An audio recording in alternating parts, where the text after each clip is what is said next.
This is The Extra Point, an Arizona's Family Originals podcast, sponsored by your Phoenix Suns.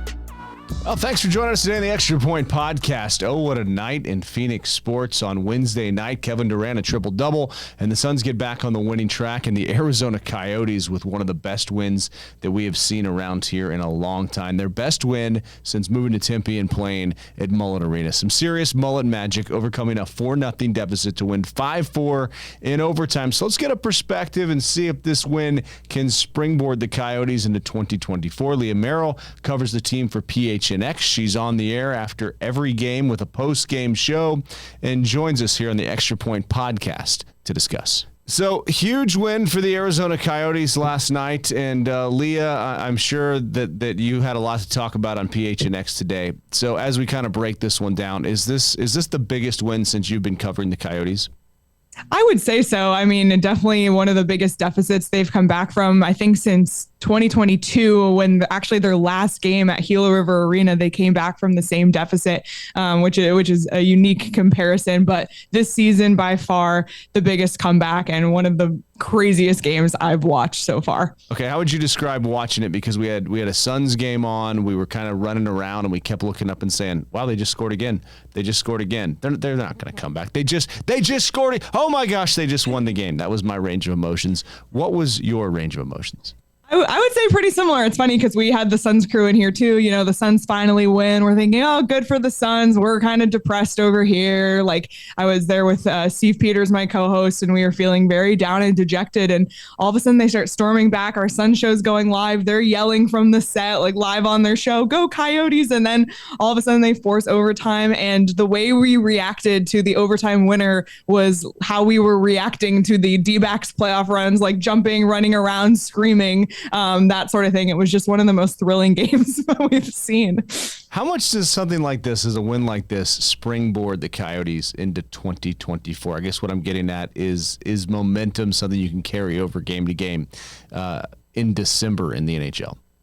It's huge, actually, because the way that the Western Conference is going right now for playoffs, last night, the Coyotes were in a playoff spot. It's a really tight race with that middle pack of the West. And both Minnesota and St. Louis won last night, which means that if the Coyotes had lost that game and not gone to overtime at all, they would have fallen out of a playoff spot. But forcing overtime kept them in, and winning not only kept them in, but jumped them up a spot in the wildcard standings. So with the year's end, just in a few days, to be in a playoff spot at this point is so significant. I think there was a stat that around 85% of teams in a playoff spot on Christmas Eve end up making the playoffs. So you have to imagine as the season goes on and on that, that percentage only grows. So to potentially end the year in a playoff spot is huge for the Coyotes, which is why that win was so monumental yesterday. Would you say you expected this when the season began?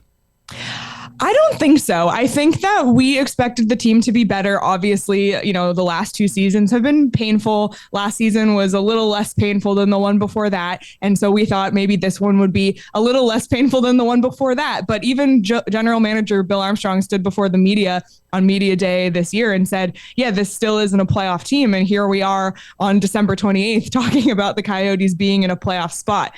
So we expected them to maybe be in a playoff spot at points in the season, but not as consistently as long as they have been. Can they sustain this?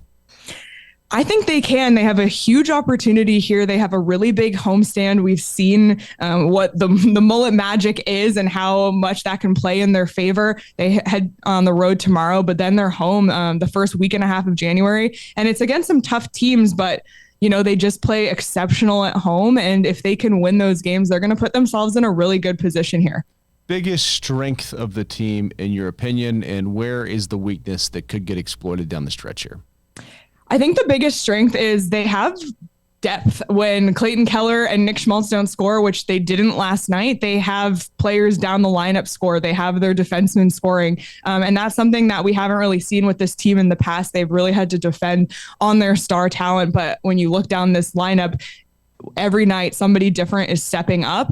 I think the weakness is also depth. I know that sounds contradictory, but they don't have a lot of center depth. Barrett Hayton is out until at least February 1st. He's already missed 18 games, and Travis Boyd is out for the season. So really, they don't have a lot of center depth. And somehow they found a way to win even with guys injured. But if there were to be an issue down the road, it would be just because they don't have those big, strong centers driving the net for them.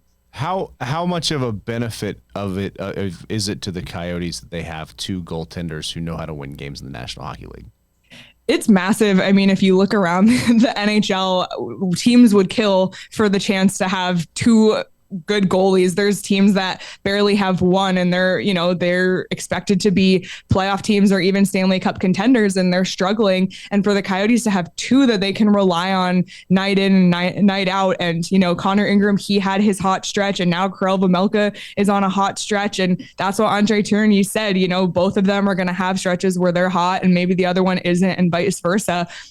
So I like the idea of it being more of an equal situation. You've seen the NHL kind of transition that way. It used to be the starter backup. Now it's more of the 1A, 1B. And I think that the Coyotes have a reliable tandem here. And really at this point in the NHL, it's all you can ask for.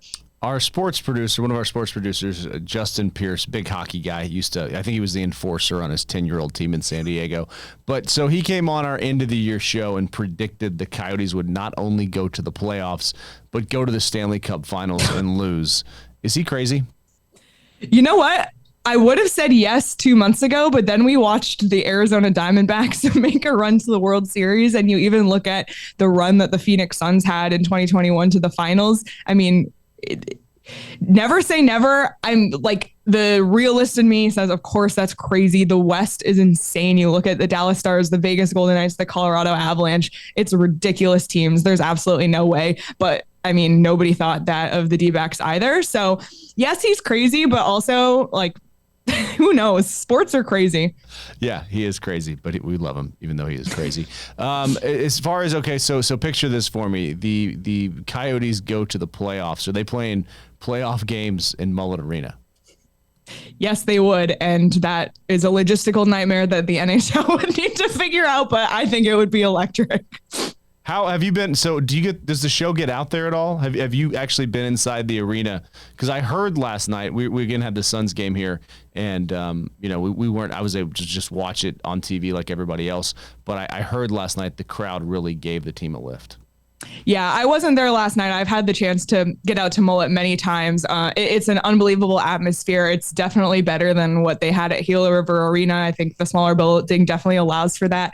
But after the game, Jack McBain who scored the overtime winner, spoke about how supportive the crowd was, and they really got into it. And you could feel the crowd come alive, when it was 4-0, and then Lawson Krause scores that goal to make it 4-1. And all of a sudden the team started to believe and the crowd started to believe. And those two things kind of came together. And that's why home ice advantage is a real thing. The energy that you get from your crowd, it's real. And we are strong believers in Mullet Magic here at PHNX. Yes, no, for sure. I got to get out there, but we have this show every night at 10:35 that I kind of have to be here for.